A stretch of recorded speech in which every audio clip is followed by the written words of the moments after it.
ഇന്ന് ഈ നഗരത്തിൽ നടക്കുന്ന കരിങ്കൊടി പ്രകടനത്തിൽ പങ്കുകൊള്ളാൻ ജനാധിപത്യ വിശ്വാസികളായ നാട്ടുകാരോട് ഞങ്ങൾ അഭ്യർത്ഥിക്കുകയാണ്, അപേക്ഷിക്കുകയാണ്. ജനവഞ്ചകനായ ഒരു ആഭ്യന്തരമന്ത്രിക്ക് പണ്ടാടാനുള്ളതല്ല ഭരണമെന്ന് ബോധ്യപ്പെടുത്താൻ എത്ര മണിക്ക് റിപ്പോർട്ട് ചെയ്യണമെന്നാണ് പറഞ്ഞിരുന്നത്? സംസ്ഥാനത്തിന്റെ ആഭ്യന്തരമന്ത്രി എത്ര മണിക്കൂർ നേരം മിസ്റ്റർ മോഹൻദാസിനെ കാത്തിരിക്കണം? രാവിലെ ചോര ഛർദ്ദിച്ചു സാർ. എന്തിന്? ചോര ഛർദ്ദിക്കാൻ മാത്രമുള്ള രോഗം എന്താണെന്നാണ് ചോദിച്ചത്? വളരെ ഗുരുതരമായ രോഗമാണെന്നാണ് സാർ പറഞ്ഞത്. രോഗത്തിന് പേരില്ലേ? പേര് ആരും വ്യക്തമായി പറഞ്ഞില്ല സാർ. മെഡിക്കൽ സയൻസിൽ ഇതോടൊപ്പം ഒരു പുതിയ രോഗത്തിന്റെ പേര് പൊട്ടിമുളയ്ക്കുമായിരിക്കും. ചിലപ്പോ. സ്കാനിങ് കഴിഞ്ഞതേ ഉള്ളൂ, റിപ്പോർട്ട് വന്നിട്ടില്ല. ഇത്രയും പ്രധാനപ്പെട്ട കേസിന്റെ ചുമതല ഏൽപ്പിക്കാൻ നേരത്താണോ സ്കാനിങ്ങും മണ്ണാങ്കട്ടൊക്കെ? Please excuse me sir.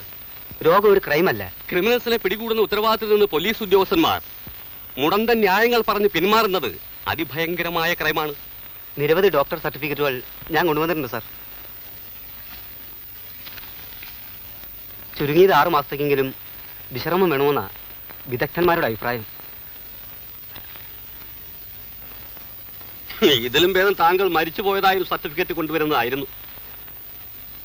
കള്ളക്കടത്തുകാർ തന്നെയാണ് അശോക് വർമ്മയെ തട്ടിയത്. സ്വർണം പൂഴ്ത്തിവെച്ച സ്ഥലത്തേക്ക് എത്തിപ്പെടാനുള്ള സകല വഴികളും വർമ്മ രേഖപ്പെടുത്തി വെച്ചിട്ടുണ്ടായിരുന്നു എന്നാണ് അറിഞ്ഞത്. വർമ്മയുടെ ബ്രീഫ് കേസും കൊലപാതകൾ കൊണ്ടുപോയി.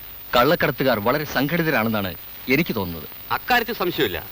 ഈ നഗരത്തിൽ പല രൂപത്തിലും ഭാവത്തിലും അവരിപ്പോൾ ഒളിച്ചിരിക്കാൻ. ഏത് രൂപത്തിലാണ് സാർ? ഡിപ്പാർട്ട്മെന്റിന് വലിയ നാണക്കേടായി. അശോക് വർമ്മയുടെ മരണം ഒരു കനത്ത അടിയായി. മോഹൻദാസിന്റെ പിന്മാറ്റം മറ്റൊരു നാണക്കേട്.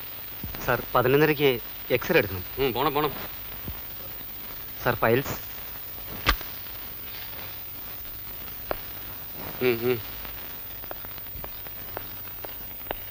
IG തന്നെ ഒരു തീരുമാനം എടുക്കണം. മിസ്റ്റർ സുരേന്ദ്രൻ ഈ കേസ് ധീരമായി ഏറ്റെടുക്കുമെന്ന് ഞാൻ പ്രത്യാശിക്കുന്നു. സാർ, അത് വേറൊരു സന്ദർഭത്തിലായിരുന്നെങ്കിൽ വളരെ സന്തോഷത്തോടെ ഞാൻ ഏറ്റെടുക്കുമായിരുന്നു. എന്ന് വെച്ചാൽ? സാർ, എൻ്റെ വിവാഹം കഴിഞ്ഞിട്ട് 7 വർഷമായി. ഒരുപാട് നേർച്ചകൾ നേർന്നു. അടുത്ത മാസം ഞാൻ എൻ്റെ അച്ഛനാവാൻ പോവുക. അതുകൊണ്ട് ഞാൻ ലീവ് എടുക്കാൻ ഉദ്ദേശിക്കുന്നു. അതും ഇതും തമ്മിൽ എന്ത് ബന്ധം? ഒന്നെനിക്ക് മനസ്സിലായി. കള്ളക്കടത്തുകാരേക്കാൾ സംഘടിതരായിട്ടാണ് നിങ്ങളുടെയൊക്കെ നീക്കം. ഞങ്ങളെ താഴെ ഇറക്കാനുള്ള പ്രതിപക്ഷത്തിന്റെ ഗൂഢാലോചനയ്ക്ക് നിങ്ങളൊക്കെ കൂട്ടുനിൽക്കാണ്.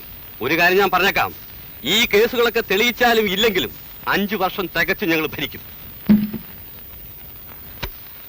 ഞാൻ അപ്പോഴേ പറഞ്ഞതാ, ആഭ്യന്തരം വേണ്ട, ഒന്നും വേണ്ടാന്ന്. ഈ സാരി കൊള്ളാമോ? ഈ കളർ എനിക്ക് മാച്ച് ചെയ്യുന്നുണ്ടോ? ഒന്ന് പറയുന്നേ. നീ ഒന്ന് പോണ്ടോ അപ്പുറത്ത്? മനുഷ്യ ഇവിടെ തീയില്ല. അസംബ്ലി കാണിക്കുന്നവരുള്ള അഭ്യാസം ഒന്നും എന്റെ അടുത്ത് എടുക്കരുത്. മന്ത്രി ആയതിനു ശേഷമുള്ള മാറ്റമൊക്കെ ഞാൻ കാണുന്നുണ്ട്. ഇലക്ഷന് നിന്നിരുന്നപ്പോ നിങ്ങളുടെ പാർട്ടിക്കാരില്ല എന്റെ അച്ഛനെ കാശുവാരി എറിഞ്ഞത്. നീ എനിക്ക് സ്വൈരം തരില്ല അല്ലേ? ഈ കേസിന് തുമ്പുണ്ടാക്കിയിട്ടില്ലെങ്കിൽ ഏത് നിമിഷത്തിലെ അധികാരം വിട്ട് ഇറങ്ങേണ്ടി വരികയെന്നറിയില്ല. അധികാരം വിട്ടിറങ്ങാനോ? എന്ന് വെച്ച 6 മാസം കൊണ്ട് മന്ത്രിയുടെ ഭാര്യയായി ഞാൻ മുൻമന്ത്രിയുടെ ഭാര്യയായി മാറുമെന്നോ? ഇങ്ങനെ അറമ്പറ്റുന്ന വർത്താനൊന്നും പറയാതെ. അല്ലെങ്കിൽ തന്നെ ഓരോരുത്തർക്ക് അസൂയ വന്ന് നിറഞ്ഞു നിൽക്കുന്ന സമയം. നിന്നെയും കൊണ്ട് ഇങ്ങനത്തെ സ്ഥലങ്ങളിലേക്ക് നടക്കണം എന്നെ വേണം തല്ലാൻ. സൂക്ഷിച്ച് സംസാരിക്കണം. മന്ത്രിയാണെന്നൊന്നും ഞാൻ നോക്കില്ല.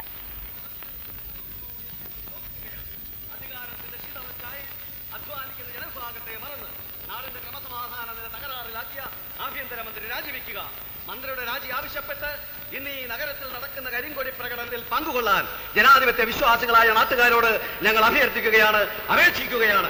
ജനവഞ്ചകനായ ഒരു പ്രതിപക്ഷം ജനങ്ങളെ ആകെ ഇളക്കി മറിക്കുകയാണ്. ആഭ്യന്തരമന്ത്രി രാജിവെക്കണം, ആഭ്യന്തരമന്ത്രി രാജിവെക്കണം. മന്ത്രി രാജിവെച്ചാൽ ഇവിടെ ക്രമസമാധാനം വരൂ. കുറ്റവാളികളെ പിടികിട്ടാതെ ഞാൻ എന്ത് ചെയ്യും? വർമ്മയുടെ മരണം കൂടി ആയപ്പോ പോലീസ് ഉദ്യോഗസ്ഥന്മാർ ആകെ ഭയന്നിരിക്കുകയാണ്. ഈ കേസ് ഏറ്റെടുക്കുന്നതിലും നല്ലത് ആത്മഹത്യയാണെന്നാ പലരുടെ അഭിപ്രായം. ഒരു കണക്കിന് അതാ നല്ലതും. മറ്റൊരു ഐഡിയയുമായിട്ടാണ് ഞാനിപ്പോ വന്നിരിക്കുന്നത്. അന്വേഷണം വേണ്ടെന്നായിരിക്കും. എന്ത് ഐഡിയ അതിൽ കൊള്ളാൻ പെട്ടെന്ന് വേണം. ഈ കേസ് CBI ഏൽപ്പിക്കണമെന്നാണ് പലരും പറയുന്നത്. പക്ഷെ അതിനു മുമ്പ് നമുക്കൊരു അവസാന ശ്രമം കൂടി നടത്തി നോക്കാം. വളച്ചുകെട്ടില്ലാത്ത കാര്യം പറയാൻ നിങ്ങൾ ഇതുവരെ പഠിച്ചിട്ടില്ല. സാർ ക്ഷമിക്കണം, വളച്ചു കെട്ടാതെ ഈ കാര്യം പറയാൻ ഒക്കുകയില്ല. ഡിപ്പാർട്ട്മെന്റിന്റെ കീഴ്വഴക്കങ്ങളിൽ കാണാത്ത ഒരു പുതിയ ഐഡിയയാണ് ഞാൻ അവതരിപ്പിക്കുന്നത്. പറയണം. 6 മാസങ്ങൾക്ക് മുമ്പുള്ള ചില പത്രവാർത്തകൾ സാറ് വായിച്ചു കാണും. ഇല്ല, മന്ത്രി ആയ പിന്നെ ഞാൻ പത്രം അധികം വായിക്കാറില്ല. സാറ് ശ്രദ്ധിച്ച് കേൾക്കണം. ഇന്ത്യയിലും വിദേശത്തും വേരുകളുള്ള അതിവിപുലമായ ഒരു കള്ളക്കടത്ത് സംഘത്തെ 6 മാസങ്ങൾക്ക് മുമ്പ് മദ്രാശി വെച്ച് പിടികൂടി. അനന്തൻ നമ്പ്യാർ, ഗോവയിലെ പെരേര തുടങ്ങിയ ഭീകരന്മാർ ഇന്ന് ഇരുമ്പഴിക്കുള്ളിലാണ്. അതുകൊണ്ട് കുപ്രസിദ്ധനായ അന്താരാഷ്ട്ര കൊലയാളി പവരായിയെ വളരെ നിസ്സാരമായി കൊന്നു. കോടിക്കണക്കിന് രൂപയുടെ മയക്കുമരുന്നുകൾ പിടിച്ചെടുത്തു. ഈ അത്ഭുതങ്ങൾ സാധിച്ചെടുത്തത് ആരാണെന്ന് അറിയാമോ? ഇല്ല. ചെറുപ്പക്കാരായ 2 മലയാളികൾ. ആ മലയാളി കുട്ടികൾ ഇന്ന് തമിഴ്നാട് ക്രൈംബ്രാഞ്ചിന്റെ രോമാഞ്ചമാണ് സർ. ആഹാ. ഈ അന്വേഷണത്തിനായി അവരുടെ സേവനം പ്രയോജനപ്പെടുത്തണമെന്നാണ് എന്റെ ശക്തമായ അഭിപ്രായം. ഈ ഒരു പ്രത്യേക സാഹചര്യത്തിൽ തമിഴ്നാട് ഗവൺമെന്റ് നമ്മുടെ റിക്വസ്റ്റ് തള്ളിക്കളയാനിടയില്ല. കീഴ്വഴക്കങ്ങൾ എന്തായാലും എല്ലാ തടസ്സങ്ങളും നീക്കി തമിഴ്നാട് സർക്കാരിൽ പ്രഷർ ചെലുത്തി പ്രഗത്ഭരായ ആ 2 CID-കളെ ഇവിടെ വരുത്താൻ ഞാൻ തീരുമാനിച്ചു കഴിഞ്ഞു.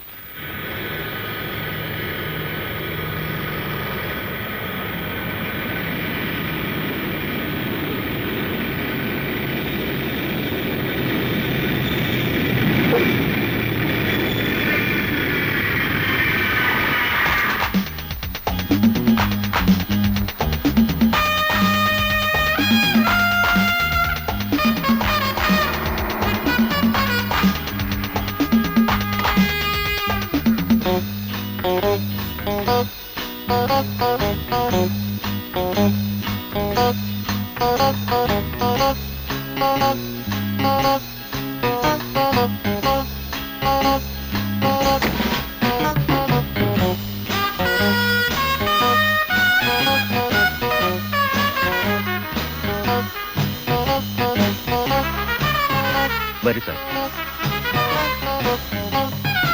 സാർ, ഇതാണ് വഴി. അകത്തേക്കുള്ള വഴി ഇതാണ്. സേഡികളുടെ വഴി ഏതാണെന്ന് സേഡികൾക്കറിയാം. യെസ്.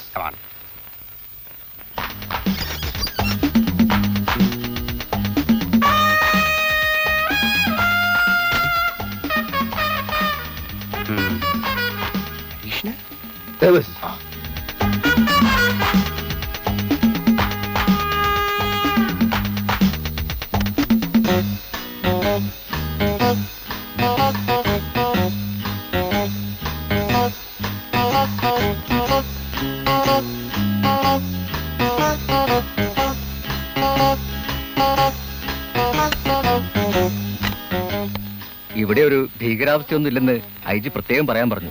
ഏതവസ്ഥയും ഞങ്ങൾക്കൊരുപോലെയാണെന്ന് അദ്ദേഹം അറിഞ്ഞു കാണില്ല.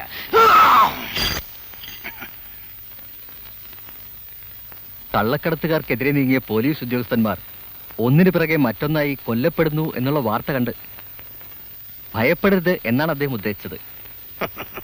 ഭയപ്പെടാനോ? ഞങ്ങളോ? അപ്പൊ ഞങ്ങളുടെ പൂർവ്വചരിത്രമൊന്നും അദ്ദേഹം അറിഞ്ഞു കാണില്ല. തമിഴ്നാട്ടിലെ അധോലോകം നടുങ്ങിയ വാർത്തയൊന്നും ഇവിടുത്തെ പത്രങ്ങളിൽ വന്നിട്ടില്ലേ? അതൊക്കെ വന്നിട്ടുണ്ട് സാർ. എന്നിട്ടാണോ ഞങ്ങളോട് ഭയപ്പെടരുത് എന്ന് അദ്ദേഹം പറയുന്നത്? ആരെ ഭയപ്പെടാൻ? മദുരാശിയിലെ അനന്തൻ നമ്പ്യാരേക്കാൾ വലിയ ഭീകരനൊന്നും ഈ നഗരത്തിലുണ്ടെന്ന് തോന്നുന്നില്ല. അഥവാ ഉണ്ടെങ്കിൽ തന്നെ ഞങ്ങൾ കാലുകുത്തിയ ഇന്ന് ഈ നിമിഷം തന്നെ അവന്മാർ നെട്ടോട്ടം ഓടി തുടങ്ങും. കള്ളക്കടത്തുകാരും കൊലപാതകളും ഇനി അവന്മാരുടെ തല പുറത്ത് കാണിക്കില്ല. ഞങ്ങൾ എത്രമാത്രം തന്ത്രശാലികളും സൂത്രശാലികളുമാണെന്ന് നിങ്ങൾക്കറിയില്ലായിരിക്കാം, പക്ഷെ അവർക്കറിയാം. ഞങ്ങൾക്കും അറിയാം സാർ. എങ്കിൽ ഇത്തരം ബാലിശമായ സംസാരം നിർത്തൂ ഇൻസ്പെക്ടർ.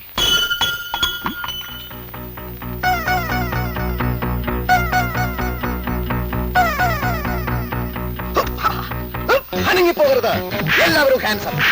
സാർ, നിങ്ങൾ പോലീസ് ഉദ്യോഗസ്ഥന്മാരായിരിക്കാം, പക്ഷെ ഈ പ്രശ്നത്തിൽ ഇടപെടാൻ ഞങ്ങൾ സമ്മതിക്കില്ല.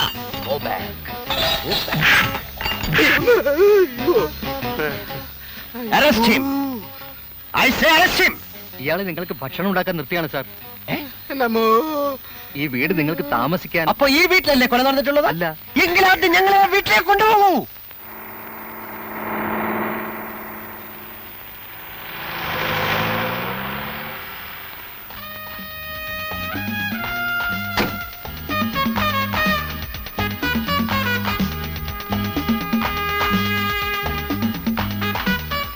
തുറക്കൂ.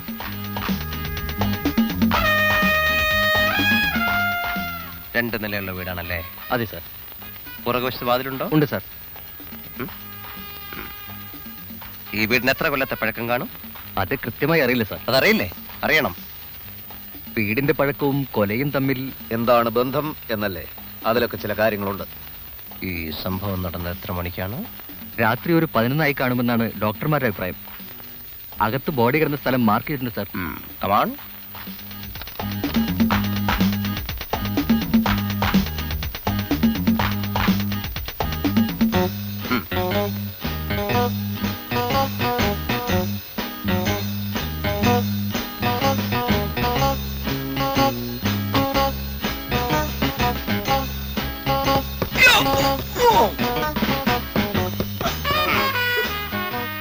Thank you thank you thank you മനുഷ്യൻ സർ ബോഡി കിടന്നിരുന്ന അകത്തെ മുറിയിലാണ്. Yes I know come on. Sir അത് ബോഡി മാർക്ക് ചെയ്ത സ്ഥലമാണ്. ക്രോസ്. വെക്ടർ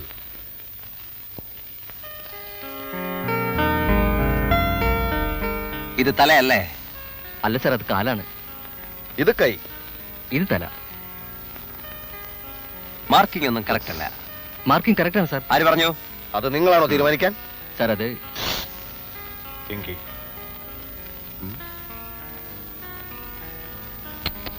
കോൺസ്റ്റബിൾ ഡയറി എടുക്കൂ.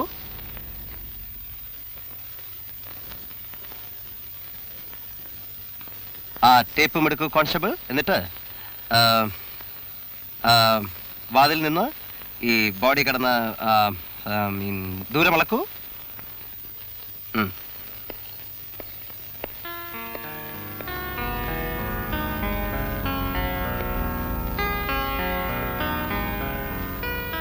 എത്രയുണ്ട്? ഒരു 3-3.5 അടി വരും. ഓ, ആ ഡയറിയിൽ രേഖപ്പെടുത്തു. കൊലപാതകയുടെ ഷർട്ടിൽ നിന്ന് അടർന്നു വീണ ഒരു ബട്ടൺ കിട്ടിയിട്ടുണ്ട് സർ. അതുകൊണ്ട് അതൊരു തുമ്പാണല്ലോ. അത് തുമ്പാണോ തുമ്പയാണോ എന്ന് ഞങ്ങൾ തീരുമാനിക്കും. ബട്ടൺ പോലും ഒരേ തരത്തിലുള്ള എത്രയോ ലക്ഷം ബട്ടണുകൾ വിപണിയിൽ ഇറക്കുന്നുണ്ട്. ഈ ഒരു ബട്ടൺ നോക്കി കൊലയാളിയെ നിങ്ങൾ എങ്ങനെ കണ്ടുപിടിക്കും മിസ്റ്റർ? ഫൂളിഷ്നെസ്. കോൺസ്റ്റബിൾ, തല മുതൽ കാല് വരെയുള്ള നീളം എത്രയാണെന്ന് അളക്കൂ. അതിനു മുമ്പ് ഒരു നിമിഷം ഒന്ന് വരും. Okay, excuse me. എന്താ? മനുഷ്യനെ താഴ്ത്തി കിട്ടുന്ന സ്വഭാവം പണ്ടേ നിന്റെ രക്തത്തിലുള്ളതാണ്. കോൺസ്റ്റബിൾ എന്നുള്ള വിളി എനിക്ക് തീരെ പിടിക്കുന്നില്ല. തമിഴ്നാട് ക്രൈം ബ്രാഞ്ചിൽ നീ കോൺസ്റ്റബിളും ഞാൻ ഇൻസ്പെക്ടറുമാണ്. അവിടെ ഇവിടെ അത് കൊട്ടിക്കൊഷിക്കേണ്ട ആവശ്യമില്ല. ഉള്ള കാര്യം തുറന്ന് പറയുന്നതിന് ആരെയും പേടിക്കണ്ട. നിന്റെ ഈ കോംപ്ലക്സ് മരിച്ചാലും മാറില്ലടാ. ബികോം ഫസ്റ്റ് ക്ലാസ്സിൽ പാസ്സായ ഞാനും പ്രീ ഡിഗ്രി തോറ്റ നീ ഒരിക്കലും തുല്യരാകില്ല. എടാ, CAD-യിൽ BCom CAD, pre degree CAD എന്നൊന്നുമില്ല. എല്ലാം CAD തന്നെ. ആവർത്തിച്ചാൽ ഞാൻ മഹാ തറയാകും. ഇനി എന്തോ തറയാകാൻ? നീ തറയാണ്. Duty first. വാതിൽപ്പടിയിൽ കൊലപാതകയുടെ നിന്ന് സംശയിക്കുന്ന രക്തക്കറ ഉണ്ടായിരുന്നു. അത് മറ്റൊരു തുമ്പാണ് സാർ. രക്തം പരിശോധിക്കാൻ ഫോറൻസിക് ലാബിലേക്ക് അയച്ചിട്ടുണ്ട്. അയച്ചോളൂ. പക്ഷെ ഞങ്ങൾക്ക് അതിന്റെ ആവശ്യമില്ല. തുമ്പുണ്ടാക്കാനും കേസ് തെളിയിക്കാനും ഞങ്ങൾക്ക് സ്റ്റേറ്റ് പോലീസിന്റെ സഹായം ആവശ്യമില്ല. നിങ്ങളെ കൊണ്ട് സാധിക്കാഞ്ഞിട്ടാണല്ലോ ഞങ്ങളെ വരുത്തിയത്.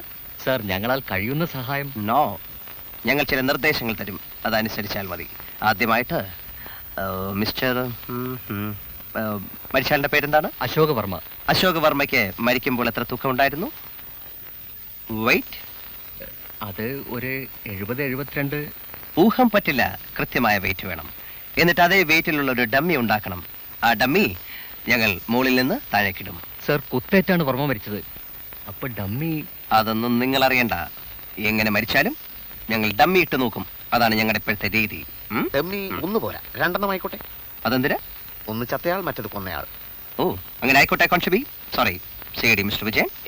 ആ, പിന്നെ മരിച്ച ആളിന്റെ കുറച്ച് ഫോട്ടോസ് വേണം. കൊന്നയാളുടെ ഫോട്ടോ ഉണ്ടെങ്കിൽ അത്.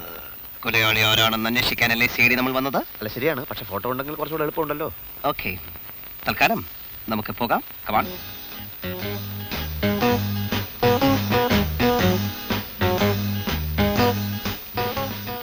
മദിരാശിയിലെ എത്രയോ പ്രമാദമായ കേസുകൾ തെളിയിച്ചിട്ടാണ് ഞങ്ങൾ വന്നിരിക്കുന്നത്. കൊലപാതകി എത്ര സമർത്ഥരായാലും ഞങ്ങൾ അവനെ അകത്താക്കും. കൊലപാതകി കൂട്ടത്തിലോ മറ്റോ ഉണ്ടെങ്കിൽ മര്യാദക്ക് സ്വയം കീഴടങ്ങുന്നതാണ് നല്ലത്. ഞങ്ങളുടെ കയ്യിൽ നിന്ന് രക്ഷപ്പെട്ട് കളയാമെന്ന് ആരും മോഹിക്കണ്ട.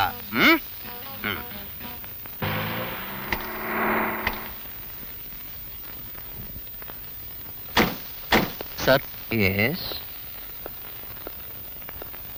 എനിക്ക് അനുഭവ സമ്പത്ത് കുറവാണ്. കുറച്ച് വേണോ? ഈ കേസിന്റെ സ്വഭാവം അനുസരിച്ച് ഇത്രയും പരസ്യമായൊരു അന്വേഷണം വേണം. ഞങ്ങളാണ് കേസ് അന്വേഷിക്കാൻ വന്നിരിക്കുന്നു എന്ന് കുറ്റവാളികൾ അറിയണം. ഒരു വിധപ്പെട്ടവനൊക്കെ അതോടെ കീഴടങ്ങും. എനിക്ക് തോന്നുന്നില്ല. നമുക്ക് കാണാം. കാണാം സാർ. കുറ്റവാളികൾ എത്രയും പെട്ടെന്ന് വലയിലാകുമെന്ന് അധികൃതരെ അറിയിച്ചേക്കൂ. മറ്റു കാര്യങ്ങൾ നമുക്ക് പിന്നീട് സംസാരിക്കാം. എന്റെ ഭാഗത്തുനിന്ന് ബുദ്ധിപരമായ സഹായമൊന്നും ഞങ്ങൾ പ്രതീക്ഷിക്കുന്നില്ല. വല്ല കാറോ ജീപ്പോ വേണമെങ്കിൽ അറിയിക്കാം. ധൈര്യമായിട്ട് പോകും.